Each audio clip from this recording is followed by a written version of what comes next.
சொத்து சம்பந்தமான பிரச்சனை இருக்கக்கூடியவர்கள். எனக்கு அப்பாட சொத்து வர வேண்டும், சகோதரன் கையெழுத்து வைக்கிறான் இல்லை, அதனால பிரச்சனையா இருக்கு. எனக்கு அப்பூர்வீக சொத்து வர வேண்டும், சகோதரர்களுக்குள்ள பிரச்சனை, அதனால எனக்கு பூர்வீக சொத்து வருவதில் எனக்கு பிரச்சனையாக இருக்கு. அப்பாட சொத்து, அம்மாட சொத்து, தாத்தாட சொத்து வருவதில் சிக்கலாக இருக்கு.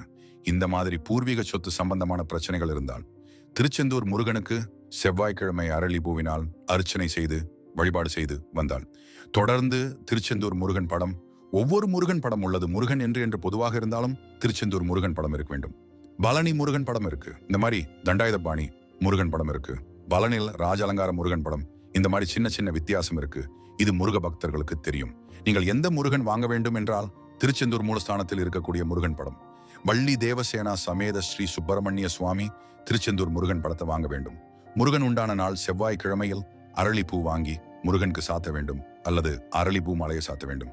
அரளிப்பூ நாள் அர்ச்சனை செய்ய வேண்டும். திருச்செந்தூர் முருகனிடம் மனமுருகி என்னுடைய சொத்து பிரச்சனைகள் நீங்க வேண்டும் என்று பிரார்த்தனை செய்யுங்கள். சொத்து பிரச்சனைக்கு முருகனை யார் வேண்டாலும் கும்பிடலாம், என்ன தேவைக்கு வேண்டுமானாலும் முருகன் வழிபடலாம். சொத்து பிரச்சனைக்காக மட்டுமில்லை, திருமண பிரச்சனைக்கும், குழந்தை பாக்கியம் சம்பந்தமான பிரச்சனை, கடன் பிரச்சனை, எல்லாவற்றுக்கும் திருச்செந்தூர் முருகனை கும்பிடலாம்.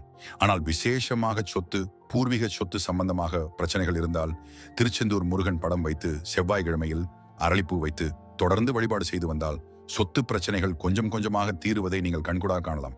வரா கடன் வசூலாக. ஒருத்தருக்கு நம்பி கடன் கொடுத்தா அப்பணம் திரும்ப வரவில்லை.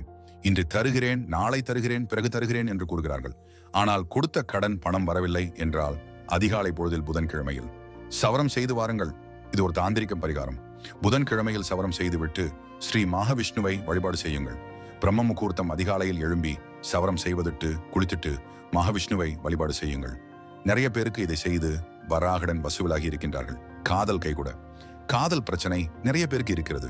நிலைய இளைஞர்கள், நிறைய யுவதிகளுக்கு இந்த பிரச்சனை இருக்கிறது. நன்றாகத்தான் இருந்தோம், இப்போது பிரச்சனையாக இருக்கிறது. எங்களுடைய காதலுக்கு குடும்பத்தில் தடை, சமயம் தடை, இனம் தடை, மதம் தடை, மொழி தடை, இந்த மாதிரி காதலில் தடை இருப்பவர்கள் சித்திரை நட்சத்திரத்தில் வள்ளி தேவசேனா சமேத ஸ்ரீ சுப்பிரமணிய சுவாமியை வழிபாடு செய்யுங்கள். உங்கள் நியாயமான காதல் கைகூடும்.